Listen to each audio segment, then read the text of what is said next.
प्रिय भैया बहनों, आज हम आपको आपकी हिंदी की पुस्तक उदिता के पाठ 19 चिकित्सा का चक्कर के प्रश्न और अभ्यास के कुछ प्रश्न कराने आपको जा रहे हैं। आप इन्हें ध्यानपूर्वक सुनिए, समझिए और अपनी कॉपी में लिखिए। ग खंड है इसका कि निम्नलिखित प्रश्नों के उत्तर दीजिए। इसमें मैं प्रश्न नंबर 1, 2, 3, 4 के उत्तर आपको लिखवाने जा रहा हूं। तो पहला प्रश्न इसमें यह है कि लेखक के घर रसगुल्ले कहां से आए थे। तो हमें बताना है लेखक के घर रसगुल्ले कहां से आए थे। तो लेखक के घर रसगुल्ले प्रसाद जी के यहां से बाग बाजार के रसगुल्ले आए थे। ये इस प्रश्न का उत्तर है। प्रश्न नंबर 2 है, लेखक किस दवा की शीशी को हमेशा अपने पास रखता था।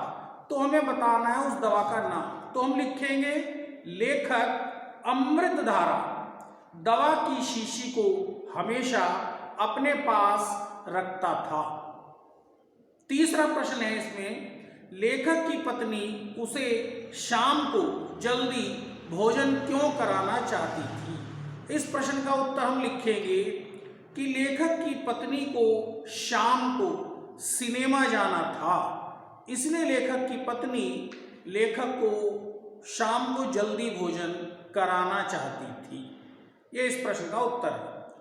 चौथा प्रश्न है, लेखक की बीमार पड़ने की इच्छा क्यों होती थी। अब इस प्रश्न का हम उत्तर लिखेंगे कि लेखक जब भी कभी लोगों को बीमार देखता था तो उसकी भी इच्छा होती थी कि मैं भी बीमार पड़ूं और मुझे आराम करने का मौका मिले और मेरे जो मित्र है वो मेरे पास आकर बैठें और मुझसे पूछें बेढब जी कैसी तबीयत है। तो इस कारण से लेखक की बीमार पड़ने की इच्छा होती है। तो इन 4 प्रश्नों के उत्तर मैंने आपको समझाए हैं, बताए हैं। इनको अपनी कॉपी में लिखेंगे और परीक्षा की दृष्टि से इनको याद भी करेंगे। धन्यवाद।